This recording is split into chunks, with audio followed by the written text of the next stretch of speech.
வணக்கம் மக்களே, நான் உங்க தினேஷ். இன்னைக்கு நம்ம எதை பத்தி பார்க்க போறோம்னு பார்த்தீங்கன்னா, இந்தியாவை சவுத் ஆப்பிரிக்கா 3வது T20 கிரிக்கெட் தொடரை பத்தி தான் பார்க்க போறோம்.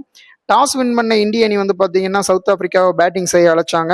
சவுத் ஆப்பிரிக்கன் சார்பில் வந்து பார்த்தீங்கன்னா குயின்டன் டீகாக்கும் ஹென்ரிக்ஸும் அவங்க இன்னிங்ஸை வந்து ஓப்பன் பண்ணாங்க. முதல் ஓவர்லேயே வந்து பார்த்தீங்கன்னா ஹென்ரிக்ஸ் வந்து டக் அவுட்ல வந்து வெளியில பெவிலியன் திரும்பிட்டாரு.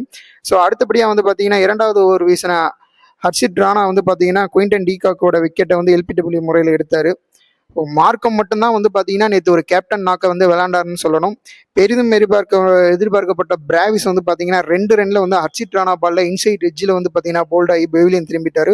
ஸோ அடுத்து வந்த வீரர்கள் யாருமே வந்து அந்த அளவுக்கு விளையாடாத காரணத்தினால சவுத் ஆப்பிரிக்கன் வந்து பார்த்தீங்கன்னா கடைசியாக 20 ஓவர் முடிவில் 117க்கு ஆல் அவுட் ஆகி இந்தியாவுக்கு வந்து ஒரு எளிமையான இலக்கை வந்து கொடுத்தாங்கன்னு தான் சொல்லணும். ஸோ இந்தியன் தரப்பில் பார்த்தீங்கன்னா பவுலிங் பட்ட எல்லாத்துக்குமே ஒரு பெரிய அப்ளாஸ் தான் கொடுக்கணும். ஏன்னா இந்தியாவோட பவுலிங் நேற்று அவ்வளோ பிரமாதமாக இருந்துச்சு. ஹர்ஷிப் சிங் வந்து பார்த்தீங்கன்னா 4 ஓவரில் 13 ரன்னுக்கு 2 விக்கெட். ஹர்ஷித் ராணா வந்து பார்த்தீங்கன்னா 4 ஓவரில் 34 ரன்னுக்கு 2 விக்கெட். ஹட்ரிக் பாண்டியா வந்து பார்த்தீங்கன்னா 1 விக்கெட்டும், வருண் சக்கரவர்த்தி 4 ஓவரில் 11 ரன் கொடுத்த 2 விக்கெட்டும், சிவம் துபே பார்த்தீங்கன்னா 1 விக்கெட்டும், குல்தீப் யாதவுக்கு 2 விக்கெட்டும் நேற்று கிடைச்சது. ஸோ இரண்டாவது இன்னிங்ஸை வந்து ஸ்டார்ட் பண்ண இந்தியன் அணி வந்து பார்த்தீங்கன்னா அபிஷேக் சர்மாவோட ஒரு அற்புதமான நாக்கு முதல் 2 ஓவர்லேயே மேட்சை வந்து இந்தியன் பக்கம் வந்து திருப்பிட்டாருன்னு தான் சொல்லணும். அவர் 18 பந்தில் பார்த்தீங்கன்னா 35 ரன், 3 4 மற்றும் 3 6 அடிச்சாரு. சுமன் கில் வந்து பார்த்தீங்கன்னா நேற்று கண்டிப்பாக நம்ம ஒரு வைஸ் கேப்டனோட நாக் கண்டிப்பாக இருக்கணும் அப்படின்றதுக்காகவே ரொம்ப பொறுமையாக விளாண்டாரு. அவர் 28 பந்தில் 28 ரன் அடிச்சு 5 4 மூலமாக மார்க்கோ ஜான்சன் பால்ல அவுட் ஆகிட்டாரு.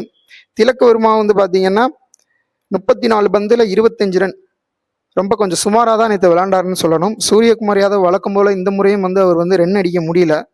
12 ரன்ல வந்து பார்த்தீங்கன்னா அவர் நெகட்டிவ் பாலில் வந்து அவுட் ஆகிட்டாரு. சிவம் துபே வந்து சர்ரன் வந்து 4 பாலில் 10 ரன் அடித்து மேட்சை வந்து முடிச்சு கொடுத்துட்டு போயிட்டாரு.